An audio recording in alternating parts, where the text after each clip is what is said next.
Starting at the top with World Series of Poker on ESPN and going all the way down to Hermeticism. We are going to cover everything poker has to offer from the surface to the grimy depths. My name is Darius Baczynskis, aka EQ Poker. Let's dive into the Poker Iceberg. This video is created for educational and entertainment purposes only. Do not gamble, you will lose. World Series of Poker main event, $10,000 buy-in. We have a whole bunch of field players. So most of the field, just unstudied guys, regular people like you and me who hop into the game and try to play some goddamn cards. Kenny Rogers, the gambler, encapsulates this ultimately. Wanna play the game, boy, you gotta learn to play it right. You need to know when to hold them and you need to know when to fold them. If you just learn that, you're in with a fighting chance.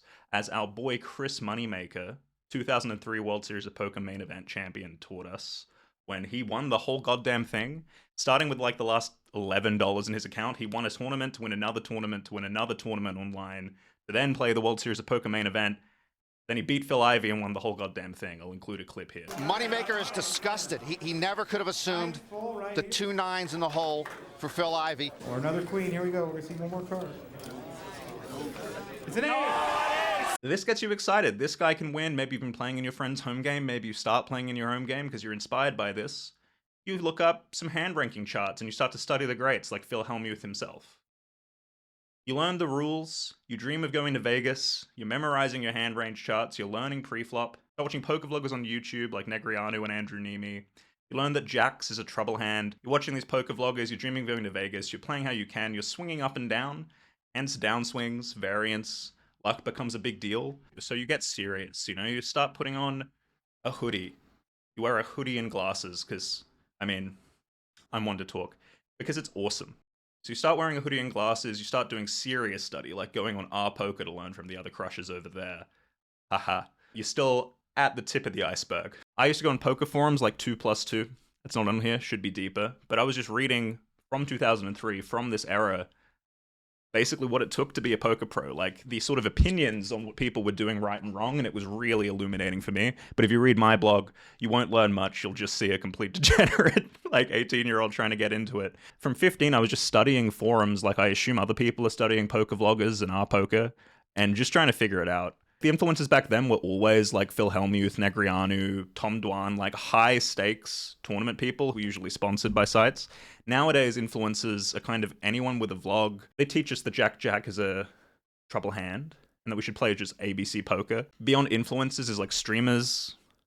This is the streamer's game versus Phil Hellmuth. I just remember this one image of him playing against Ninja that was particularly hilarious. But watching streamers in general, right? So influencers are like the vloggers and stuff on YouTube. Streamers are people who are at least like playing poker in real time. Not always the most talented players. They can be. But we're watching people who are actually then putting the game in and sort of trying to learn from them. This is what I used to do watching live things like High Stakes Poker, Poker After Dark as a 12-year-old, pirating these things, putting them onto like my DivX player, like just basically burning DVDs to then watch these things on the television and just studying the greats, like looking at these curated hands. I didn't even realize what I was looking at. That's something that, say, Doug Polk, basically, a lot of what he would review used to be those old High Stakes Poker and Poker After Dark hands. He would then use sort of modern GTO commentary on top of that, but I digress. So legend of the game like Tom Dwan, he was one of these first sort of pre-GTO, but just aggressive online players who came in and it was just running over the old school guys who were a lot more conservative, a lot more nitty, thinking on levels ahead of them with sort of a pre-planned strategy of like hyper-aggression that it was really hard for them to decipher what he was doing. And I think he ran pretty well too, so he was just running those games over. But I remember thinking, I want to be Tom Dwan, and that's when I started diving in deeper. So you realize that like debt is a real thing. Downswings, debt, gambling. But I knew that the game was full of fish, especially studying the forums. Like poker was just about managing your bankroll, finding a game you could beat, and then just like dealing with the variance and not self-defeating with ego. And then actually studying and learning. But what you needed to learn, what you needed to study, it was kind of hard to find the signal in the noise. A lot of people just shouting opinions with no way to validate it. But there were so many fish, and you could see like people who were just gambling, didn't really know what to do. You could kind of figure it all out with just like math and common sense. Then Black Friday happened.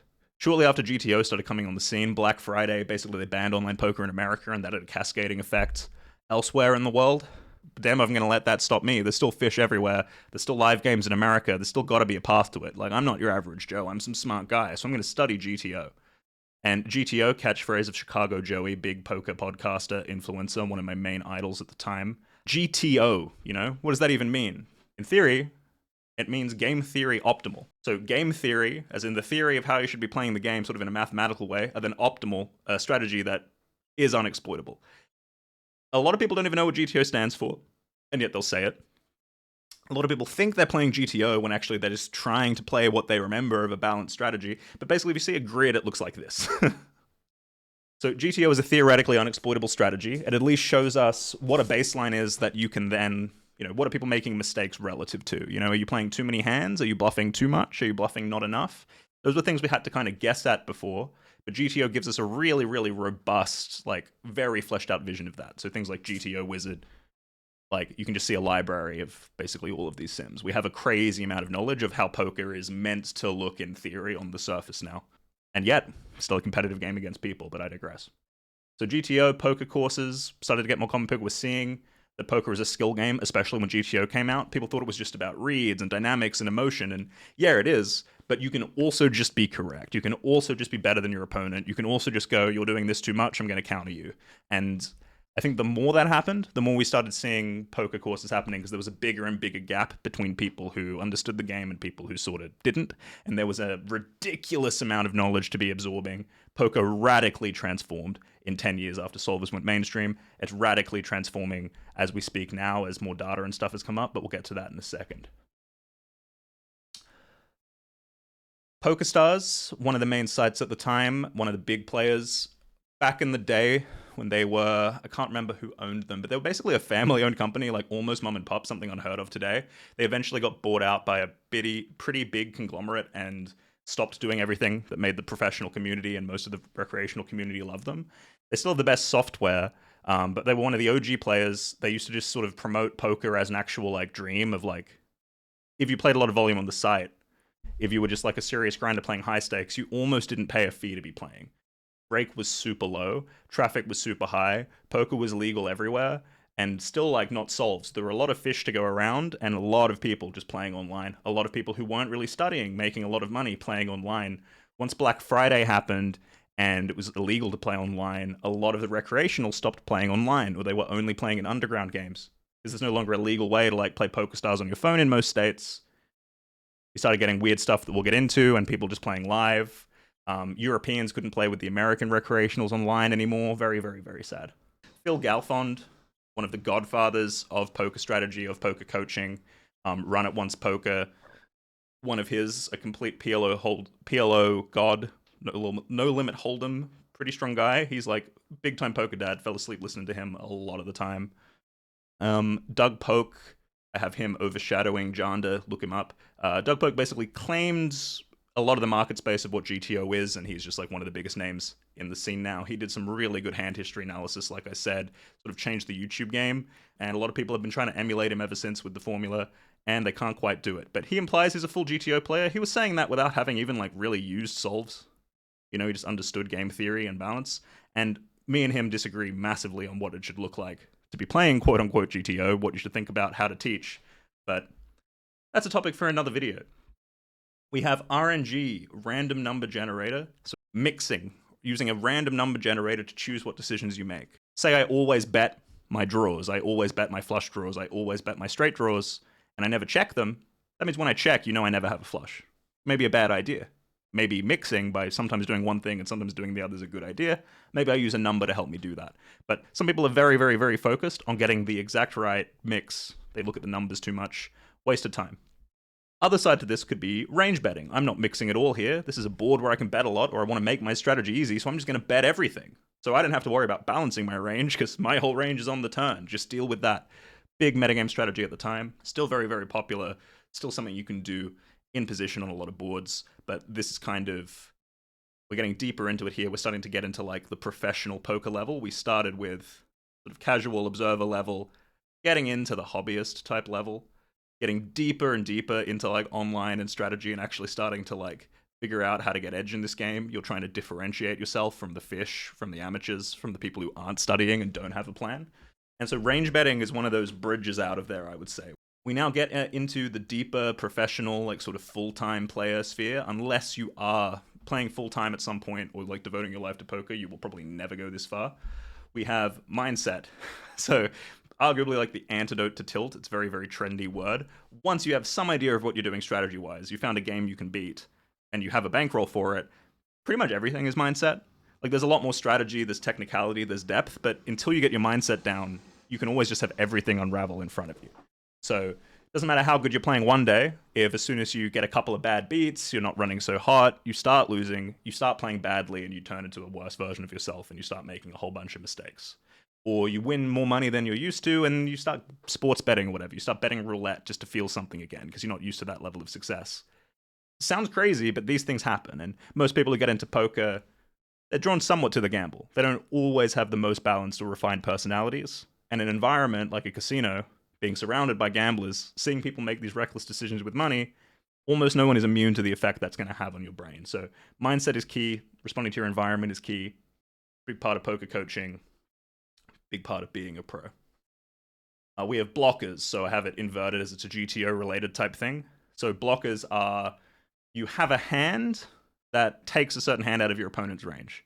If you like have the ace of spades on it, like a board with 3 spades on it, your opponent can't have the nut flush. That's what blockers are. People who go down like the GTO rabbit hole and try to play like a solver without really understanding that it's still a game of playing your opponent. How am I going to exploit my opponent? Using theory is the right question. If you just try to ignore that, blockers is all you really have to go on. So you go, what should I do with my hand? Oh, well, I've got a nut flush blocker. Should I bluff this hand? Should I bet for value? Blockers, blockers, blockers. Marsha. And I hear a lot of people talking about blockers and combos and removal without telling me anything about their opponent in the spot. And that's just a crazy mistake. But again, I digress. Grinding. So grinding is putting in more volume. It's like, hey, you've got edge. You've got money. You're a pro now. Time to grind. Time to play a lot so that you're immune to the variance. We got HUDs. Heads-up displays. These are the graphics that actually just show you what is going on in poker. They show you the stats, the numbers. If you have a tracker on a site that allows trackers, it will just record every hand that's played into a database, and you can literally see, say, how often your opponent is raising when they open under the gun, how often your opponent is 3-betting when they're on the button, if your opponent tends to 4-bet too much, if they tend to bluff a lot on the river, things like that. All of that over a big enough sample gets reflected in HUDs. Makes it easy to spot fish as well. Rake back. So rake is the site takes a share of every hand you play or every tournament entry you pay. Rake back is them giving you a share of that back.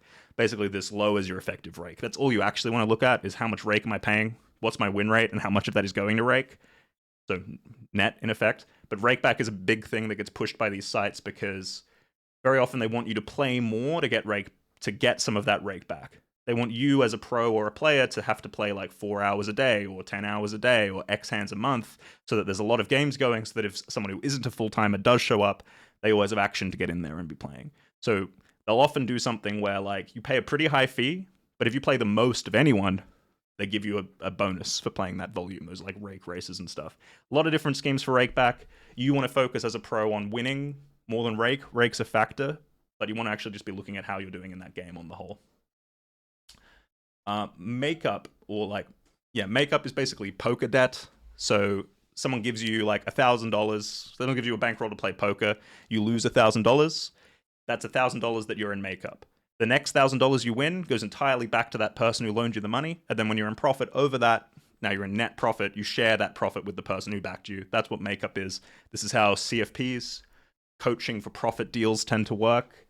This is how buying action and stuff tends to work in tournaments. You know, this is some of how people can actually afford to keep playing these high-stakes tournaments when there's so much variance, like the World Series, is like they have makeup deals. So you'll often see someone, win $1 million in a tournament, and then they actually have to pay back a bunch of backers, and they only have like 10% of their action, so maybe they only make $100,000 after winning that $1 million tournament because they were in so much debt before. Happens more than you would think. Heuristics, so these are just the rules of thumb. They're like general things we use to play a hand. So like, again, C-bet your draws. Range bet ace high. Ace king is a trouble. Jack is a trouble hand. Not a real heuristic, but heuristics are like the sort of rules of thumb that we use to generally make our decisions instead of like putting all of the factors into play to make a super unique decision. There's a lot of stuff where you do just want a rule of thumb to save energy.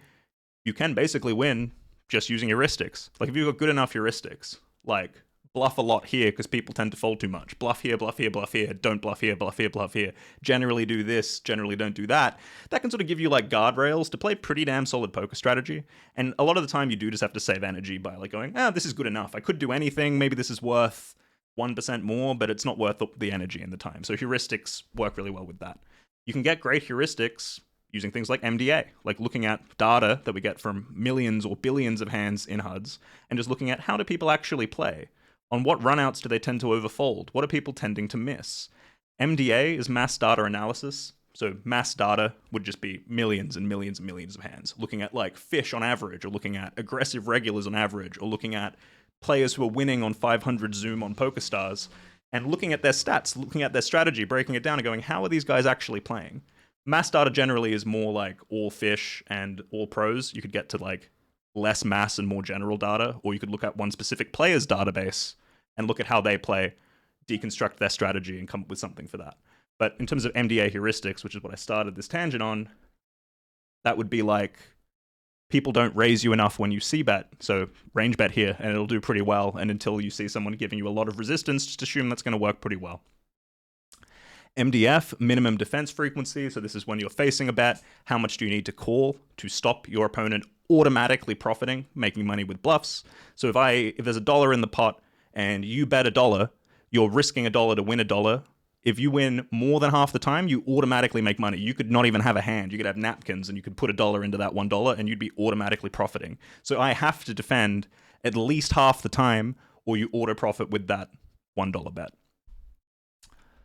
We have GTO Wizard, just a big library of GTO solves. Cirque du Soleil, so Guy Liberté, super high stakes tournaments. I think he lost more than anybody else in the history of online poker, at least tracked. He lost a ton of money to Jungle Man, for example, online legend.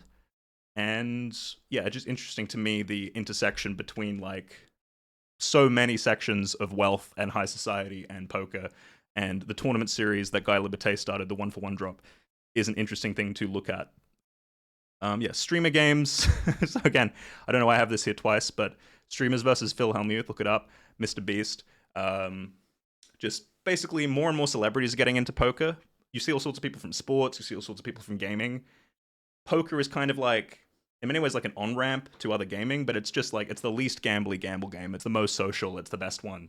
Hand to note, so the ultimate HUD, one of the like basically gateways to actually doing MDA, just incredibly powerful software, makes most other stuff archaic, is pretty hard to use, but it just lets you do very comprehensive reports. Hand to note changed my life in terms of the technology. Shout out to the Howard brothers, Nick Howard, and particularly Patrick Howard for his pioneering data work, putting all of that into something that was actually usable and decipherable. Forever changed how I view poker and human nature and what's actually possible to do with data science. To an extent that actually terrifies me. Like, what I've seen is capable in terms of predicting human behavior in poker. If you extrapolate that out to, say, social media and the real world, it is truly horrifying. We have equity. So equity is your share of the resources available. Equity is your share of the pot, like what you're able to sort of capture of usually the money in the middle. When you have aces and you go all in pre-flop against pocket twos and it has like 80% equity, you're going to win about 80% of the time. You're going to win about 80% of the money in the middle. That's equity. I have New York City home games. So in New York City, poker is actually illegal. So you have underground clubs like the Mayfair Club or home games or things run by the mob to essentially, and then people just pay off the police in order to actually be able to gamble in the safety of their home city. Or they have to go out to like nearby states like New Jersey if they want to play online, or like Philadelphia if they want to go to casinos. It's always funny how you get around the legal stuff in poker. Like, there's a lot of gray market stuff. Gambling's always going on. People tend to look the other way. It's not really much of a priority in terms of enforcement. Like, your biggest risk at a home game is getting robbed rather than being in violation of the law. But hey, that's the world we live in. Game runners are the people who tend to run these home games and organize this stuff. In New York City, you get a lot of like finance bros, you get other money. I mean, anyone in New York going to show up. I don't know why I have finance bros here specifically. Just taking a look at who like some of the fish are that get into this stuff. But you know, finance bros, they're making money elsewhere. There's a lot of like lessons in poker that apply to life generally, and it is sort of this like social network for a pretty wide array of people. And it's interesting how you mix, say, the mob and finance and whatever else all together. Heads up, cartels. When I started playing online, and Black Friday had happened and there weren't that many fish to go around, the pros who played like the heads up sit and goes, heads up hypers, they formed what they called a cartel, where basically you would get in a line and wait for amateurs to show up so you could play them. If you're in the cartel, you would just wait your turn to play the fish. And if you weren't in the cartel, every pro would sit you. So it was basically a wait list of pros who held the lobby, and they would just sit anyone there who hadn't battled their way in. If you proved to them that it wasn't worth their time to fight you, like you were beating them or breaking even or only losing a little bit, they would say, okay, we're not fighting you anymore. You get to share the fish pool. So I was told that the way to make money as a pro was to break into this heads-up cartel, basically practice battling the regs, earn my way in, just play these Eastern Europeans all night until they realized that I wasn't worth sitting, so that I would have a chance to like play the fish online. So I did that for a while. Crazy system, naturally emerged. There was a thing called Sharky Strader that would just waitlist you for software. Crazy times. Node locking, so that's breaking out of GTO world and using a solver, like actually telling it, no, don't show me the optimal response. If they're doing this, like if my opponent folds too much here, if my opponent doesn't raise, if all these things, if this is their strategy, what should my strategy be? Still not perfect, but in terms of like giving you exactly what you should do, but really, really useful. And node locking is key to like, you know, using exploitative sort of strategies. Node locking is one easy way to validate that you can range bet according to MDA. Street poker is getting away from all that theory nonsense and just going, you know what, screw the theory, screw the solves, screw the pre-planned strategy. I'm just going to put my opponent in some weird spots, look at them, and know where they're at. I'm just going to do crazy stuff and just read them. It's kind of like a different state of mind. Some people are better at this than others, and some environments are more conducive than others. Like, for example, if I am actually playing with someone, like in person and I can see them, or if they're not going to play me unless I kind of am willing to get in the streets, is what it is. But it's more of like it's a funny sort of meme. There's no true delineation between street poker and what other poker, but sometimes you play a hand and you're like, where'd you learn that in a solve, bro? Like, that's just street poker. Selling action, so different than markup. So like say I'm playing a tournament and I want to sell half of it. Very different than makeup. I'm playing a tournament. I don't want to pay my entire entry fee. It's too expensive for me. So I'm going to buy in for $5,000 for this $10,000 tournament. Let's say it's the World Series main event. 10K buy-in. I buy in for $5,000 and two of my buddies give me $1,000 and one of my buddies, or like a backer, an investor, gives me $3,000. I play the tournament. If we lose, they lose the money. If I win, they get their respective share. The person who gives me $1,000 gets 10% or whatever deal we arranged, and the guy who won $3,000 gets 30%. Mayfair Club, just one of the OG underground rooms, one of the most famous rooms in New York. A lot of people, including Eric Seidel, came up through the Mayfair Club and actually had really major runs in the World Series, and kind of there was a unique talent pool coming out of New York at the time, coming through that club specifically. In almost any game, but poker included, when you see people, talent sort of clusters. You often get a sort of scene of people who are influencing each other. Like, almost no one is individually figuring everything out and just crushing these days. It happens occasionally. It's almost always an emergence of a whole bunch of different pieces coming together, a whole bunch of data, a whole bunch of frameworks, a lot of communication, so that people can just like learn more rapidly and really understand how it's working in an immersive way. Even for something like Magic the Gathering or like soccer, you get that same thing. You get this scene, or academics, any breakthroughs in tech. Scenes, places, clusters of people, whole organizations, almost never an individual, even if you do hear of them. Yes, finance bros, trust fund kids. I have Aussie Matt here, so people who won big of crypto. Crypto was huge for poker. Players were some of the earliest crypto adopters because, I mean, me personally, I was using crypto to play on Ignition. Finance bros, trust fund kids, at different points. Nerds, too. Like, a lot of people were just invested in crypto, suddenly had way more money than they knew what to do with, or just were holding like half their bankroll in crypto and it went up 2, 3, or 20x. Huge boom for poker, especially through COVID. We have Chamath here, so like one of the like early people in Facebook, does a whole bunch of stuff now. He's got something called the All In podcast. I don't even want to talk about Chamath. I hate that guy. Aussie Matt, way more of a character. So mainstay in some of the like biggest games in the world. You see him. I think he just had crypto early and got huge in it. You see him hanging out with like Andrew Roble. I don't know if he is a game runner, but he hangs with game runners. You see him in the biggest games in the room. There's a few poker players who I think might be billionaires, or at one point would have verged on that in paper via like crypto private games, just knowing people in this vast network. I think that's interesting. That's why I've included these things on the iceberg. As we get deeper below even the deeper level professional and like the private games, and we start getting into Asian gambling culture. So big gamble in Asia, a lot of gambling in Asia, a lot of like huge app games, a lot of big things in yuan and previously unheard currencies, RMB. The amount of different currencies I've played in, like Vietnamese, Chinese. There's others that I'm spacing on. But so agents are basically game runners for like online stuff. They sort of recruit people, they vouch for like the stakes, they just help people pay out. Like an app game is just a private game on your phone.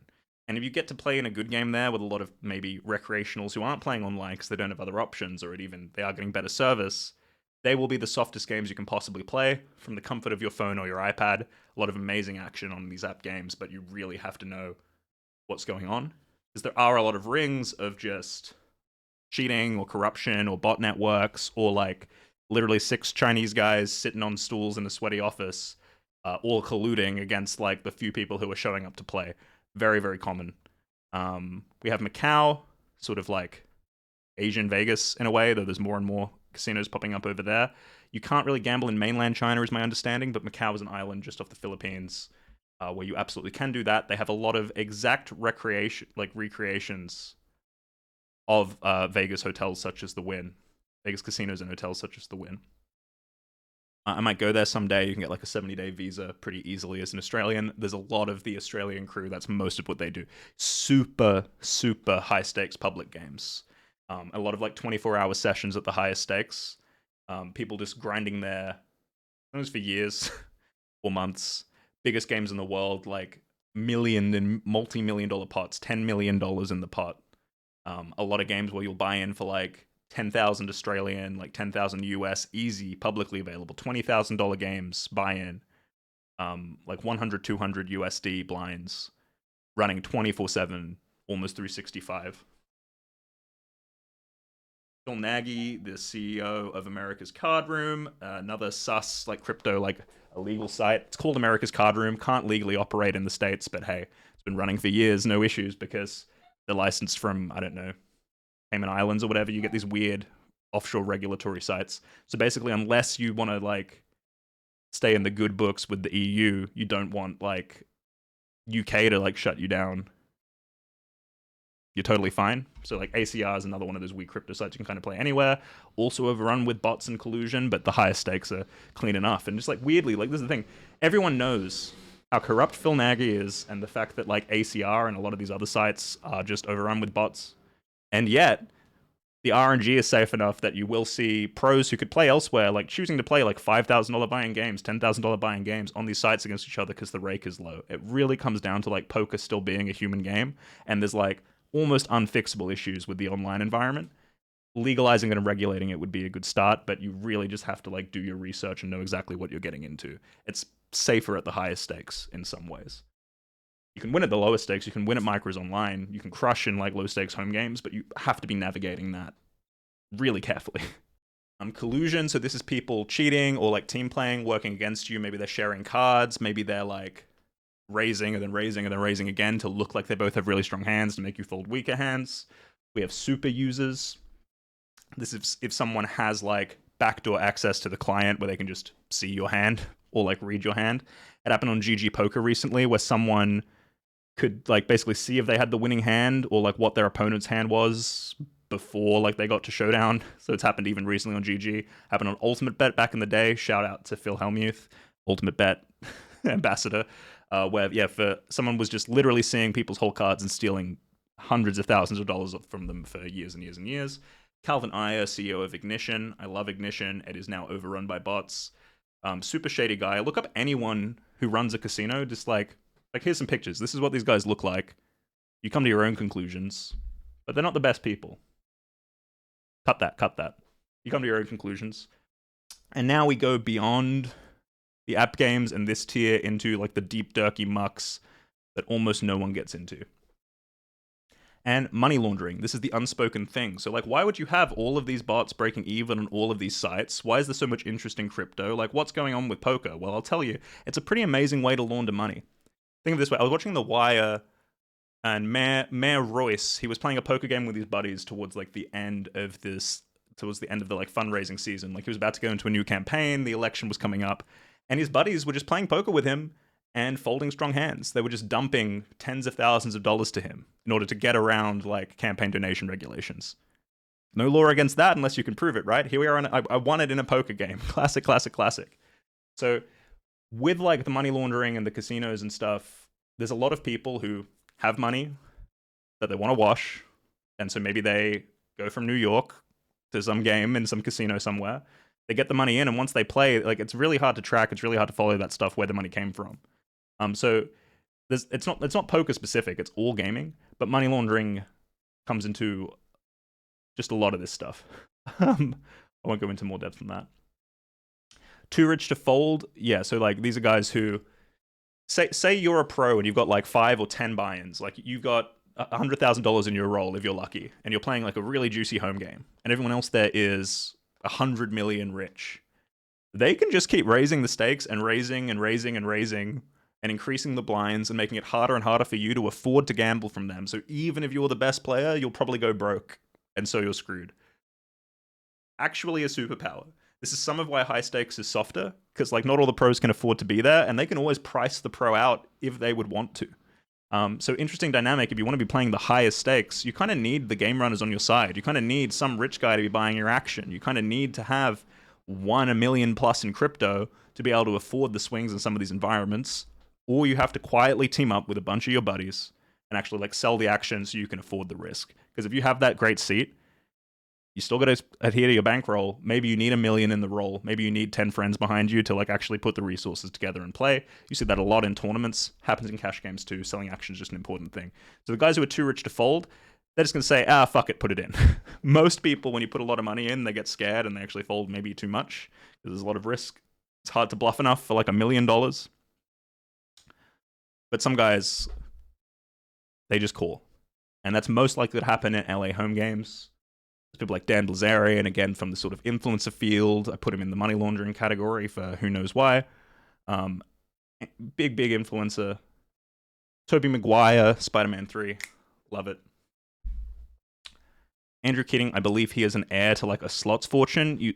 He has a poker vlog now. You see him doing all of this networking and socializing and promoting. He's one of these guys who is too rich to fold. He's one of those people who is playing a game that's bigger than poker. He's not actually there to like win or lose money. It doesn't matter. And clearly, he's not afraid.